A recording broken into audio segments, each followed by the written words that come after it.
Imran, welcome. Let me first ask you, we have been trying to do this interview for almost 2 weeks now, and once your internet mysteriously cut out, the last time we were told that there was an army raid on your compound. Tell us what happened. Well, look, ever since I came out of jail, Fareed, my house is surrounded by the police. There are checkpoints. Everyone is checked who comes into my house, and they have to walk a distance. The main roads, connecting my house are blocked.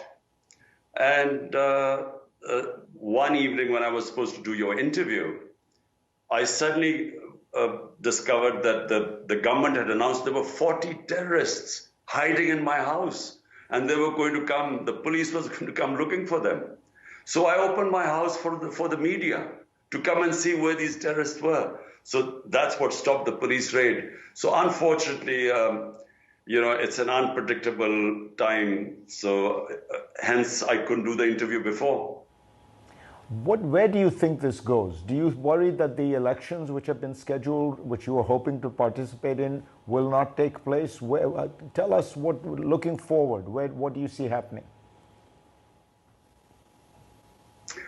Well, Fareed, my worry so far is about our democracy is being dismantled.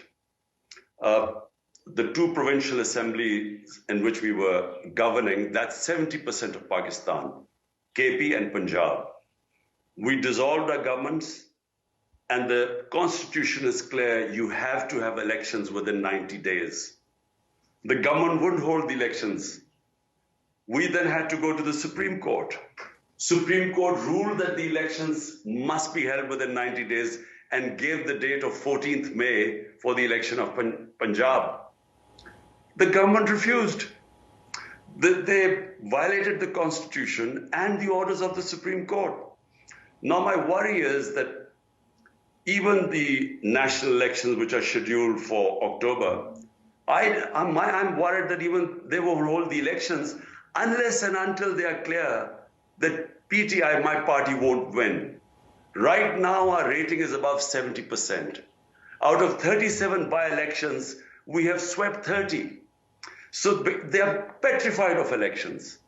And because they are scared that PTI and I will be back into power, everything is being done to dismantle our democracy. So right now, as we speak, over 10,000 workers have been arrested. My entire senior leadership is in jail.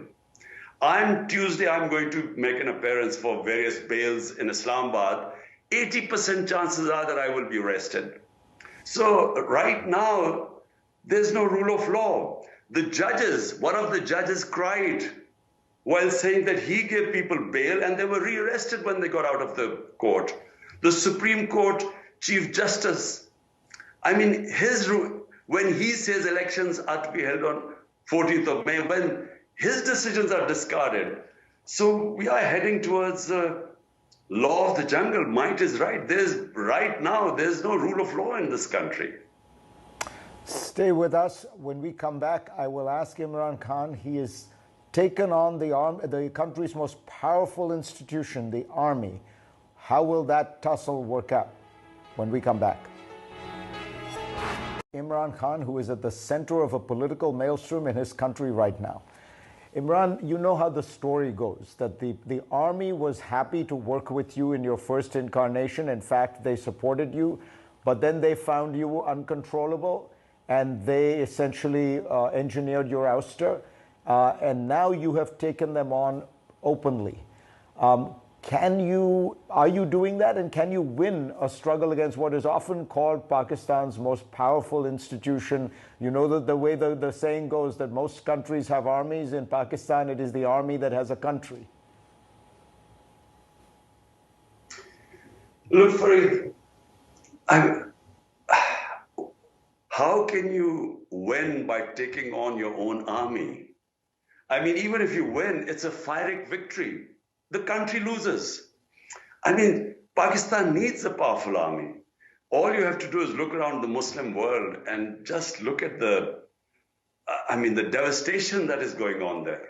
So I am a firm believer that the country needs a strong defense and needs to be able to defend itself as it did in the war on terror, because we got ourselves into a mess and 80,000 Pakistanis died and the army gave great sacrifices. The problem right now is, first let me just correct you. I never had a problem with the army. I worked and knowing that they were entrenched. The army has been it's a fact of 75 years, the army has had, 3 times they have ruled directly through martial laws. Last 60 years, half has been ruled by the army and the half by the 2 families, Bhuttos and Sharifs. So I was working with them. I was working with General Bajwa. What happened when he decided to switch horses and abandon me and topple my government? I still am not sure. I'm still not sure of his motives. One of them he had struck a deal with the current prime minister for his extension. But I never knew what happened.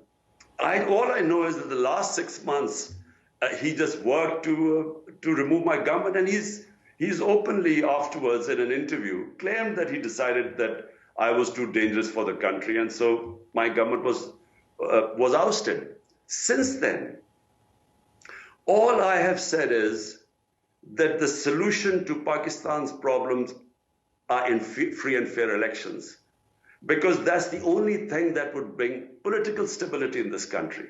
And without political stability, our economy has just tanked. We now are in a worse situation than Sri Lanka was.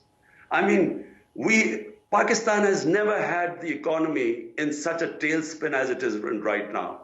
The only way you can bring the economic stability is through political stability, which will come through elections. That's all I've been saying. Now, the problem I'm facing is that somehow the current lot, the what I call the PDM parties, they have aligned themselves with the establishment. And they have convinced the establishment that if there are elections, they are going to lose, which is a fact. Now, in order to keep me out, the whole democratic system is being dismantled. So when the government does not listen to the Supreme Court and doesn't follow the Constitution, when the way they have used a pretext of arson, they blamed us for the arson when I was grabbed from the High Court by the army, and the way I was grabbed, there was a reaction, but they've used that reaction, unfortunately, to dismantle the party. So they have over 10,000 workers are jailed. A lot of women have been jailed, which has never happened before. Let me ask you, Imran, they are now trying to try us in military courts. Just one word, sure. Fareed, they are now thinking of trying us in military courts. But there also was an attempted assassination on you, Imran. Do you think that was directed by the army, and do you think you are safe now? Well, there was, in November 3, there was an assassination attempt, which had preempted, I had predicted, I had been warning that they're going to use this so-called religious fanatic who was going to, kill me. And then just like Salman Taseer, our governor, he was killed by a religious fanatic. So they were going to use that to bump me off. And the reason was that they had lost all the by-elections and the party was getting more and more popular. So I knew that my life was in danger, and I had sort of spoken about it, publicly about it. But subsequently, there was another attempt on my life. I was very lucky to get away. This was on the 18th of March in the judicial complex. There was a perfect trap to have me bumped off. There was one other way which I preempted and already announced, So, yes, my life is in danger, because they feel that even if they put me in prison, the popularity of my party is at such a level right now that despite that, they think that they won't be able to stop us winning. Imran Khan, thank you for